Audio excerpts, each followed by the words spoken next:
Rapture becomes her. Chapter 9. Furious and frightened, Emily shouted, "Hold your fire, you fool! There are riders on the road."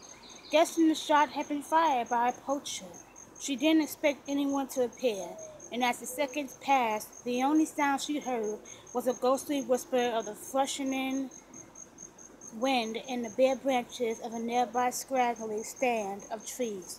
They were alone, she realized uneasily. Whoever had fired their shot had vanished. No one was coming to help them. Her gaze dropped to Barnaby's bloodied head, and anguish ripped through her. Was he dead? Please, dear God, no. Her heart thumping in her breast, Emily examined him, almost bursting into tears when she realized that he was alive. She couldn't determine how dangerous the wound was, but two things were clear. He was alive, and he needed a physician. She gnawed her lip, looking around. The birches was over a mile away, but she dared not leave him here alone. This wasn't a main road, and traffic was never heavy. And late on a winter afternoon, the possibility of a farmer or even a servant on an errand coming along was unlikely. The day was fleeing, the air growing colder by the minute, and aware she was wasting time, Emily reluctantly laid his head down and staggered to her feet. She glanced frantically around for the horses. Without the horses, there would be no hope of moving Lord Jocelyn or of her riding for help. The animals had not gone far. She quickly caught them up and tied them to a pair of saplings at the edge of the road. Hurrying back to where Barnaby lay so still and pale, she struggled to drag him out of the mud to the grassy verge adjacent to the road. She was strong for a woman, but he was a big man, and she despaired of being able to move him. Yet, inch by precious inch, she made progress until at last he was stretched out on the sparse brown grass, with the white flannel petticoat she wore beneath her habit tucked under his head. He was still unconscious, and that worried her more than anything else did. Staring down at him, she shivered in the wind, wondering at her next move. If he was awake, even wounded, he would have been able to help her, and she might have been able to get him on his horse, but that wasn't an option. The wound had bled corpuscly, and that added to her anxiety. The severity of the damage done by the bullet had to be assessed by someone with more knowledge than she possessed. Then that meant a physician had to see him, and soon. Right in panic, she bit her lip. How bad was the wound? It was still bleeding sluggishly. She looked around again. No one in sight. Her gaze swung back to him. She watched the ramic rise and fall of his chest, and that encouraged her. Perhaps the wound wasn't serious, she swallowed. There was only one way to find out. Dropping to her knees beside him after stripping off her gloves, she ripped off a small piece of the soft flannel petticoat and gingerly wiped away some of the blood. She worked cautiously, fearful of making a bad situation worse, and after she had removed most of the blood, she could see that the bullet had dug a deep furrow across the side of his head, the thick black hair hiding the extent of the wound. Her heart shook.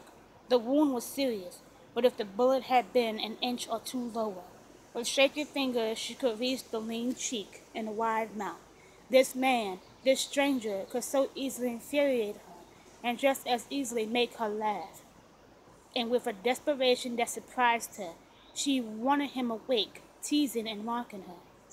Until this moment, she hadn't realized how much she looked forward to seeing him, even if he made her want to comb his hair with a stool. Lord Jocelyn had become, in some indefinable way, she admitted, dazzling, vitally important to her. Fighting back tears and terror, she leaned forward and hissed in his ear, "Don't you dare die on me. I will never forgive you if you do." She shook his shoulder. "Do you hear me? Don't you dare die." He remained motionless and feeling silly. She lifted her head and went back to soaking up the blood that trickled from the wound. The bleeding appeared to be slowing, and she took that as a good sign. She cast an anxious glance up and down the road, her heart leaping when she saw, A horseman riding in their direction. In one bound, she was on her feet and picking up the skirts of her riding habit. She ran down the road toward the approaching horseman. Still, some distance from the horse and rider, she shouted, "Sir, oh please, Heavy, I beg you lend us assistance. Lord Johnson has been shot. Come quickly." The man heard her words because he reacted instantly, kicking his horse into a gallop and nearly knocking Emily down as he sped by. Emily spun on her heels and stared, astonished at the man. A stranger to her sprang from his horse and knelt by Lord Jocelyn's side. "God damn you, Barnaby! I warned you to be careful," the newcomer snarled, confidently examining the wound. "But do you listen to me? Oh no. Someone may be trying to kill you, and you have to do things your way. And just look what a bloody hell it gets you. I've a mind to murder you myself." His words alarmed Emily. Good God! Was the man mad? Was he about to do Lord Jocelyn more harm? Ready to intervene, although what she could do against a beaut this size escaped her, she ran back to Lord Jocelyn's side. Seeing the gentleness of the big man's hands as they moved over Barnaby's head, the idea that he meant Lord Jocelyn harm vanished. She knelt beside the stranger, only to gasp when she looked into his face. His resemblance to the members of the Jocelyn family was stunning, but he was no Jocelyn she had ever met. It occurred to her that this impressively big and exceedingly handsome man looked more Jocelyn than Lord Jocelyn himself did, and that he could have passed for Matthew, Thomas, or Simon's brother. His skin was darker, and the black hair possessed a tighter curl, but the stunning Jocelyn's eyes and the chisel cast of his face smacked of Jocelyn ancestry. Aware of her reaction, Lamb said testily, "Yes, yes, I know. I look like the rest of that pack of Jocelyns. But tell me, what happened to Barnaby?" Emily swallowed and quickly related the events. The whole time she was talking, the stranger was busy assessing the extent of the wound, his hands moving quick and sure over Barnaby's head. Sinking back on his heels, he frowned. "I want to get him cleaned up and comfortable. Where can we take him?" My home. The bridges is not more than a mile away," Emily said, bowed over by the way the newcomer had taken command. Hesitantly, she asked, "Are you Lamb?" He smiled a singularly dazzling smile, and she blinked. "Yes, I am Lamb, and I apologize for my rudeness. You are Miss Townsend." "Oh, yes," Emily said, beginning to have a glimmer of understanding of the relationship between Lord Jocelyn and his servant. Barnaby groaned, and both Lamb and Emily looked down at him. Barnaby's eyes fluttered, and he groaned again. "My head," Barnaby muttered, reaching up to touch the wound. "Christ," he swore, and with Lamb's help struggled upright. "What the devil happened?" "Someone accidentally shot you," Emily said, relief flooding through her at his return to consciousness. She saw the look that Barnaby and Lamb exchanged. Glancing from one grim face to the other, she asked, "What?" Ignoring her, Lamb said, "How do you want to handle this? Do we return to Windmere, or are you going to try to keep this attack a secret too?" Emily's breath caught. "Attack? Too?" Frowning at Barnaby, she demanded, "What do you mean, attack? Are you saying that this wasn't an accident?" When Barnaby remained silent, she said slowly, "You think that someone deliberately shot you? That they tried to murder you? The idea that Lord Jocelyn had just missed being murdered was incredible to her. But he and Lamb seemed to have no trouble believing it. Thinking over Lamb's outburst and recalling the night they had first met, how close he had come to death, her eyes widened. "You don't believe that it was an accident, that you nearly drowned in the channel either, do you?" Barnaby shot her a glance almost of dislike. "Sometimes you are too damn clever for your own good." "Better to be clever than jackass stubborn," she snapped. "Lamb is right. If someone is trying to kill you, you should listen to him." Barnaby glared at Lamb. Lamb shrugged his shoulders and murmured, "I may have allowed my tongue to run away with me when I came upon you lying bloodied and lifeless on the ground." Emily didn't understand everything, but it was obvious that both men were convinced that Lord Jocelyn's dip in the channel had been no accident, or that this afternoon's shooting had not been a chance incident.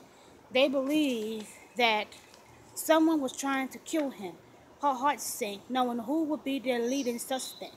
Like everyone else, Emily knew that Matthew had been furious at having the title snatched from his hands. Was he attempting to murder his winning rival? Matthew Johnson could be arrogant and autocratic, and when aroused, he had a vile temper. But did that make him a murderer? Ordinarily, she would have laughed at the notion, but seeing the expressions on the faces of the men before her, she admitted that as far as they were concerned, it was not a subject for laughter.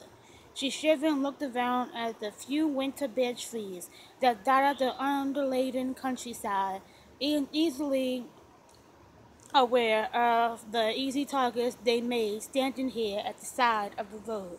If Lord Jocelyn had indeed been marked for murder, whoever had shot at him could still be out there. We have to get him to the house, Emily said abruptly. If someone is trying to kill him, standing out here with no protection will only make the task easier.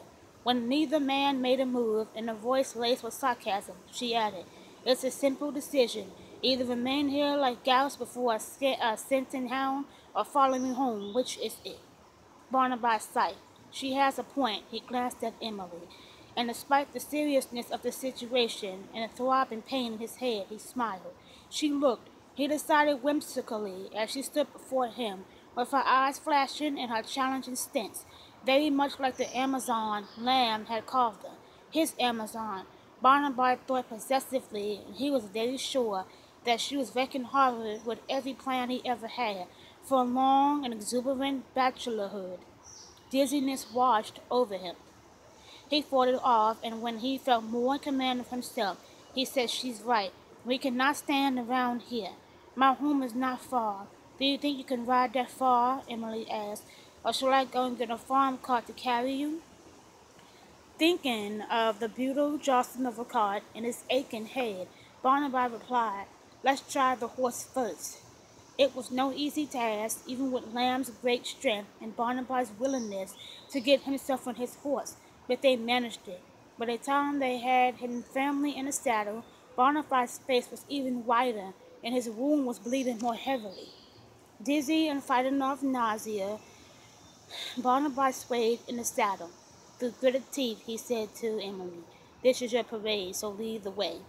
They proceeded slowly, Emily in front, Lamb keeping his horse close to Barnaby's to ensure Barnaby stayed in the saddle. They turned at the two huge bridges Emily had indicated marked the drive to her home. Though she was riding ahead of them, she was aware of the low voice and vehement conversation being held between the two men. They were arguing, and she suspected that it had to do with her and their belief that someone was trying to murder Lord Jocelyn. The first attempt, and she wasn't entirely convinced. There had been an attempt, and it had been passed off as an accident. So it was apparent they were trying to keep their suspicions a secret. Until Lamb's unwise comments when he had first come upon Lord Jocelyn, and the late exchange between them, she assumed today's incident had been an accident. But now they traveled about a half-mile when conversation between the two men abruptly ceased and Barnaby called a halt. Emily wasn't surprised. They'd come to some conclusion, she guessed. Swinging her horse around to face him, she asked, "What?" Barnaby was in no condition to be clever, and he muttered, "I appreciate it if you keep Lamb's unfortunate words to yourself, and forget any mention of murder. I prefer that everyone thinks that this afternoon was simply an accident." He looked awful. A trickle of blood crept down one side of his face, and his color was so pale. She was alarmed and angry that he felt he had to ask her not to reveal their suspicions. Her mouth tightened. Good God, did he think she was so addle-brained she gossiped about what they suspected? Under different circumstances, Emily would have given him the sharp side of her tongue and probed deeper. But getting Lord Jocelyn safely abed and having the physician examine him took precedence over everything else.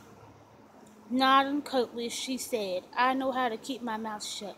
You don't have to fear that I shall blurt out anything that was said between the three of us this afternoon. As far as I know, what happened was a dangerous accident. Barnaby dredged up a smile, faint and pale though it was. Thank you. Now before you tumble out of the saddle, she grumbled. Can we continue? After taking one look at Lord Jocelyn and hearing Emily's hurried explanation, within minutes of their arrival at the gracious old manor house, Walker had seen to it that Barnaby was ensconced in a second-best guest bedroom. Answorth unfortunately occupied the best guest room. To her frustration, Emily had been banished from further proceedings by Lamb. Barring her entrance and grinning at her, Lamb said, "Let me get him cleaned up before you start badgering him." He glanced down at her blood-stained, rotten habit. "I suggest that while I'm working on him, that you change your clothes." Taking great liberty, he tugged on a long strand of her blonde hair. Then all the confusion had come loose from the black snood, and his eyes twinkling, he murmured, "Go and pretty yourself. Barnaby will like that." Emily came as close to flouncing away as she ever had in her life. The gall of that man! It was obvious, she thought, torn between extra separation and amusement, that the servant was every bit as audacious as the master was. With Emily out of the way, Lamb turned back to Barnaby, despite Barnaby's objections. Together, he and Walker stripped him and bundled him into a nightshirt, hastily absconded from Geoffrey's things. "Why do I always seem to end up wearing someone else's nightshirt?" Barnaby complained from the bed.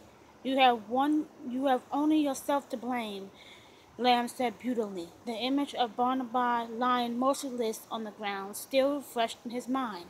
"Next time you get shot, do it at Windmere, and you won't have to worry about wearing someone else's nightshirt." Walker kept his face expressionless at this exchange, but it startled him. No more, however, he admitted, than Lamb's undeniable resemblance to the Jocelyn family. Mrs. Spaulding would find it all quite interesting. "Some warm water and clean cloths would be next," said Lamb, breaking into Walter's thoughts. "I need to get a good look at the wound and dress it." Defiantly, Walker asked, "Perhaps you'd like me to send Thomas, our footman, to the village for the physicians?" Smiling with great charm, Lamb murmured, "That won't be necessary. I have tended my lord through worse evenings than this. If you could have someone bring me my saddlebags, though, I would appreciate it." Walker bowed. "I shall see to it myself." Having forgotten that the door to her room was locked, Emily slammed painfully into the unyielding surface. Swearing under her breath, she pounded on the door and demanded, "Anne, are you in there?" The door opened, and taking in sight, Emily presented with her disheveled hair and blood-stained habit. Anne cried, "Emily! Merciful heavens! Are you hurt?" "I'm fine," Emily said, pushing past her. "Would you ring for Sally? I'm filthy and need to wash." Anne shut and locked the door behind her. "What has happened to you?" Anne asked as she trailed Emily across the room. Cornelia was sitting in a chair by the fire. Taking Emily's tattered and bloody appearance, she declared, "Good God, girl. Never say that you were attacked." Hold on, you guys. Let me pause this for a second. Okay. Sorry about that, guys.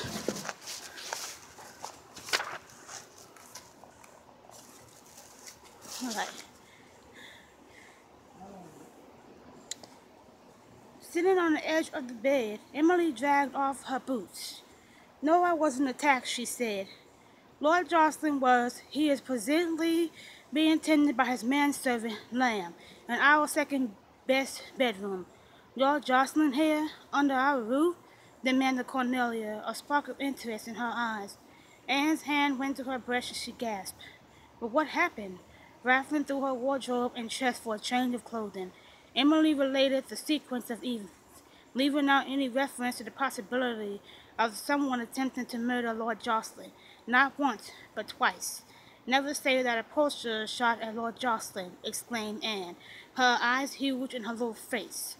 "That's exactly what I'm saying," Emily said impatiently, turning away from her raid of the wardrobe. with a mulberry gown made of fine wool. A tap on the door heralded Sally's presence. Only once Sally had been sent away to fetch some water for Emily, Cornelia said thoughtfully, "A poacher, ye say? Oh, odd time and place for a poacher to be about, don't you think?" Emily kept her head down, apparently fascinated by the lace-trimmed shift she added to the items of clothing she carried over her arm. Yes, it is odd, but how else would you explain it?" Cornelia's eyes narrowed, and she studied Emily's down-bent head. There was, she decided, a bit more to tell than her niece was telling her. "Well, of course it was an accident," Anne declared roundly. "There's simply no other explanation." Emily grabbed a dressing robe and disappeared behind the screen, eager to change the subject as she removed her clothing. Emily told them about the meeting with the investors, and she was able to waste several minutes telling them what had transpired at the Crown. "We made an excellent profit," she said, taking the silk bag from her one pocket.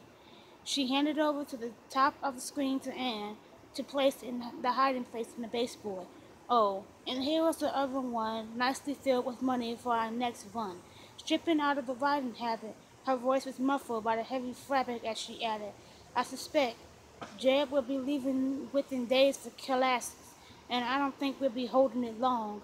Tossing aside the riding habit, she said, "We did well on this run, and after we pay out the necessary expenses," Emily said, "I think the remainder should be used to hide Anne somewhere." Anne's first instinct was to refuse. Guilt consumed her at the idea that the profits from Emily's dangerous scheme should be squandered on her. But Emily and Cornelia soon convinced her that she was acting like a ninny. "What use is having money," Cornelia pointed out, "if we cannot use it as we see fit? Emily and I have no objections, so neither should you, you little goose." Sally returned with the warm water, and the next several minutes passed with Emily washing away the signs of her ordeal and scrambling to fresh clothing. A quick brush of her flyaway hair, and she tied back the heavy mass with a wide green velvet ribbon.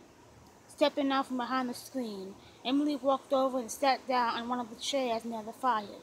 She was tired, yet strangely energized, as she pushed aside the ridiculous notion that her condition had anything to do with the knowledge that Lord Jocelyn was in the house, or that she would see him again very soon. Not that she was about to suggest their intrude into his sick room. Emily could have kissed her great aunt when Cornelia asked, "I wonder how long before Lord Jocelyn will be well enough for visitors. I'd like to meet the fellow." She grinned and arched a brow. The sixth Viscount was a fine figure of a man. "Be nice to see how this new pup compares to his great-grandfather." The ladies of the Birches were not the only ones considering presenting themselves to Barnaby's sick room. Walker had kept the news from Geoffrey as long as he dared, but eventually he had no choice but to inform the squire of his guests. Geoffrey and Ainsworth had been indifferently playing cards in the game room when Walker informed them that Lord Jocelyn lay wounded upstairs in the second best guest room. Geoffrey gaped at him. "Jocelyn here? In my house?" Walker nodded and explained the circumstances. When Walker departed, Geoffrey turned to Ainsworth, excitement blazing in his blue eyes. "By Jove, what a stroke of luck! Jocelyn here. How so?" Geoffrey bent forward eagerly. "I told you I thought there was something between that fellow and Emily. I'm convinced of it now." "Because he got shot?" drawled Ainsworth. "I'm afraid I don't see the connection." "No, not because he got shot," Geoffrey said impatiently. "Because he was with Emily again. They were together when he was shot." "What does that tell you?" When Ainsworth shrugged and looked bored, Geoffrey went on. "I tell you there is something wrong going on between the pair of them. Though he denied it, I know she was at the Crown that night, and it must have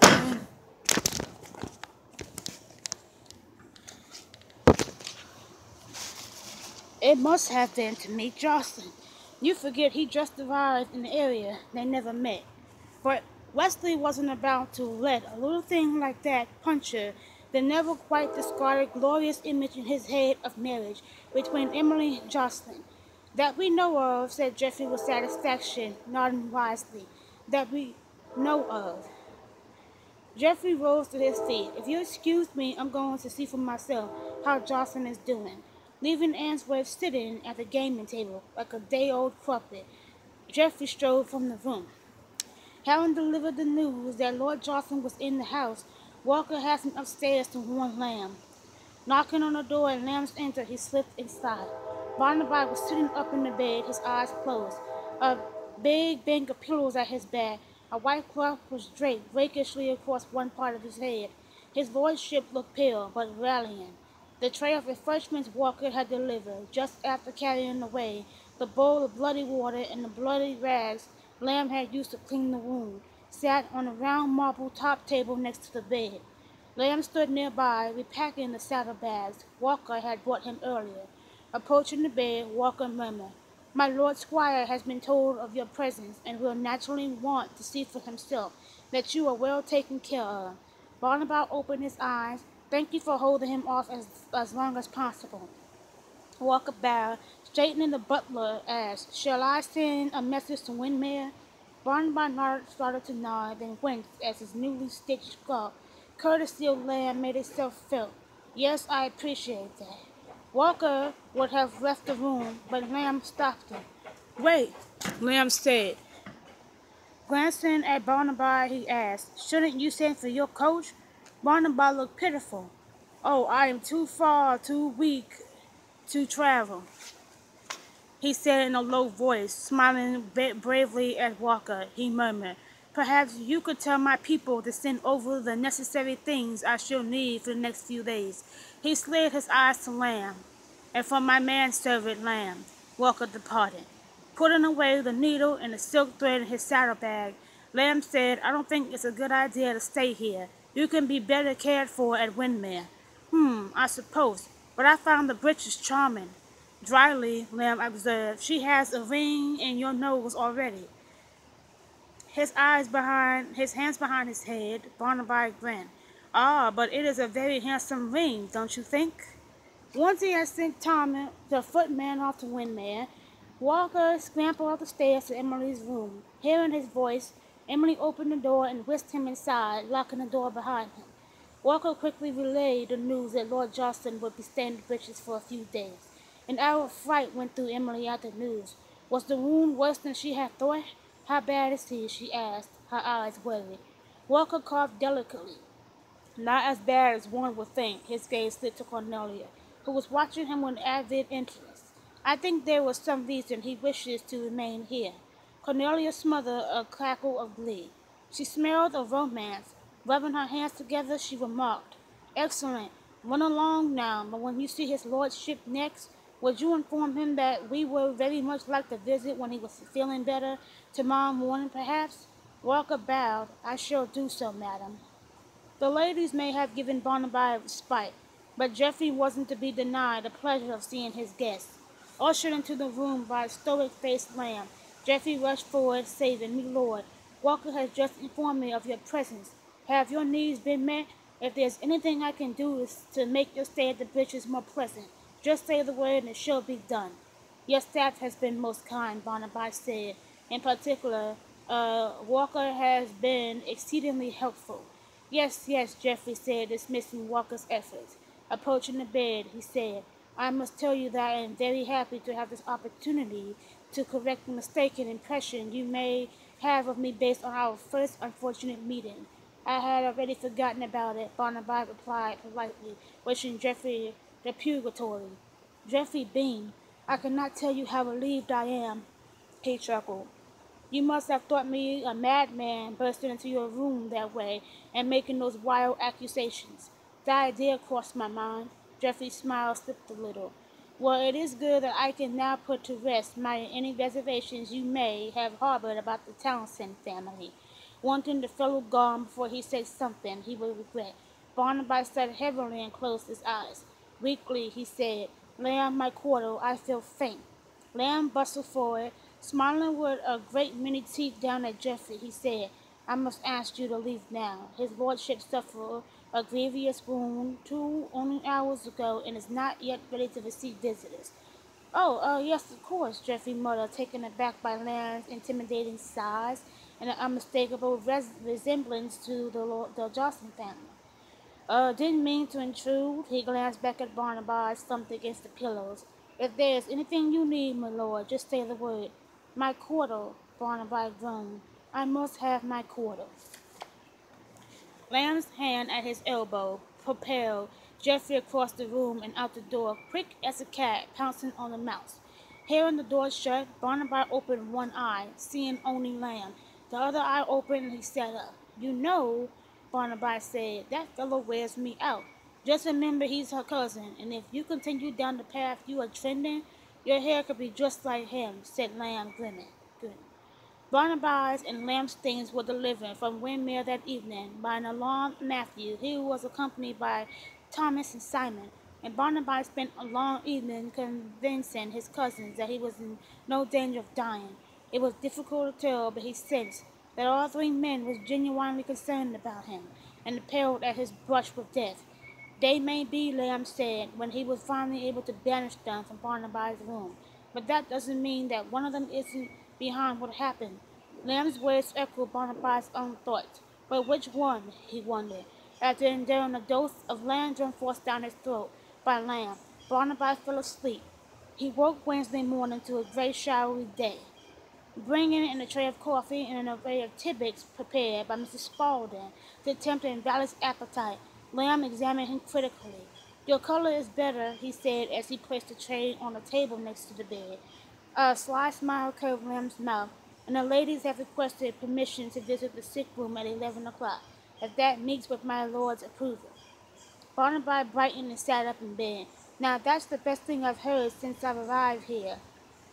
Emily was anticipating the visit to Barnabas' room with far more pleasure than she cared to admit.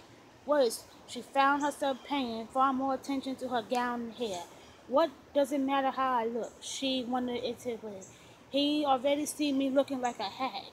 When the ladies finally ascended for a light breakfast, Emily was wearing a round-neck gown of cashmere, her hair bouncing in soft curls near her face. Cornelia was pleased with Emily's appearance. The thought that the chick would drag out her oldest gown just to be contrary hadn't crossed her mind more than once. It boded well that Emily had chosen to wear something presentable. The three ladies had just served themselves and settled around the table in the breakfast room, when they heard a great commotion coming from the front of the house. Hearing voices and more clatter, they looked at each other. What in the world? Emily exclaimed as the door to the breakfast room was thrown open, and a gentleman in a mud-splattered greatcoat strode into the room. Emily recognized the laughing blue eyes in an instant and started to her feet. On light steps, she rushed across the room and immediately was swept up in a warm embrace. Hugh! She cried happily, grinning into the lively features of her favorite cousin.